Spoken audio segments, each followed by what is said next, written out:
होता तो सोचिए, जो यूं होता तो क्या होता। आपको एक एग्जाम्पल दिखा रहा हूं।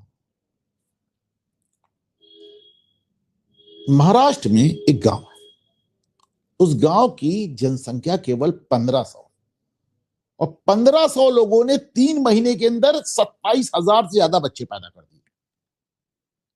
किरीट सोमैया ने बाकायदा इसका पर्दाफाश किया है, जो भाजपा नेता है। महाराष्ट्र के एक गांव में 1,500 लोगों ने मिलकर करीब 27,500 बच्चे पैदा कर दिए 3 महीने में। आपको क्या लगता है ये संभव है? ये कुछ नहीं। वहां पे भी आप समझ लीजिए, एक प्रमाण पत्र जैसे यहां पे रायबरेली में छप रहे थे, वहां भी छप रहे हैं।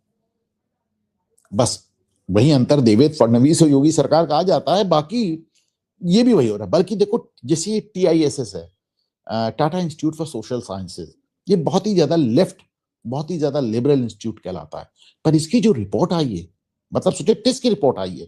यूनाइटेड नेशंस की रिपोर्ट आई है कि अगले 25 सालों में मुंबई की पॉपुलेशन, मुंबई में 30% से ज्यादा मुसलमान, 1/3 ज्यादा मुसलमान हो जाएंगे और हिंदुओं की पॉपुलेशन गिरती गिरती 52, 53, 54% रह जाएगी।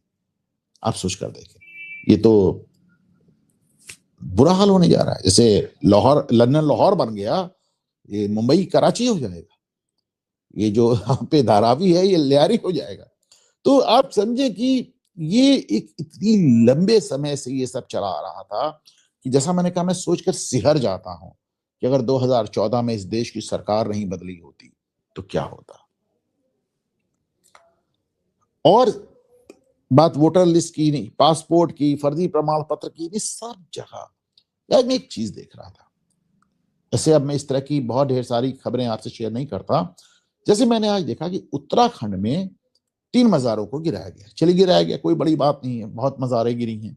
बल्कि उत्तराखंड में तो कह रहे हैं कि जैसे इसमें तो जो मैंने आपको स्क्रीनशॉट दिखाने जा रहा हूं, उसमें तो लिखा है कि 541 मज़ारें गिरी हैं, पर हकीकत में वहां करीब करीब 600 मज़ारें गिर चुकी हैं।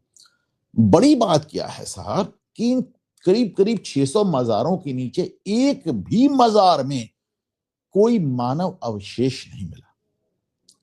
मज़ार क्या होती है? मज़ार वही होती ना जहां कोई दफन होता है।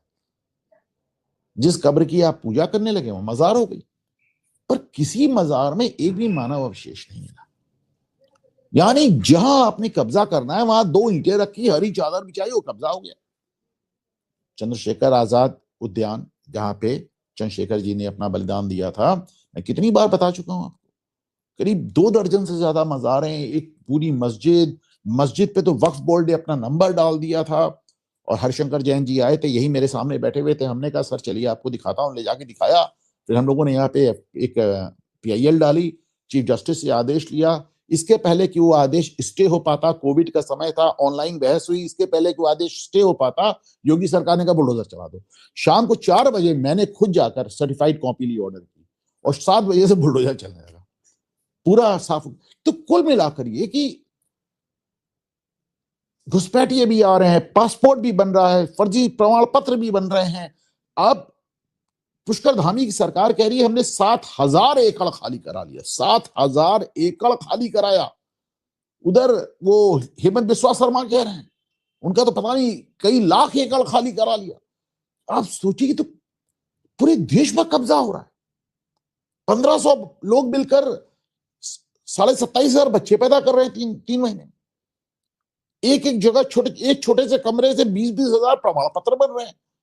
लाखों एकड़ जमीन कब्जा है। हल्द्वानी वाला मामला आपको याद होगा, रेलवे की जमीन कब्जा है, जब सुप्रीम कोर्ट ने कह दिया था इनको घर दो फिर हटाओ। तो एक विचित्र हालात। फिर कहता हूं कि अगर 2014 में सरकार नहीं बदली होती, ये सब चीजें ही सामने नहीं आई होती। जो यूं होता तो क्या होता।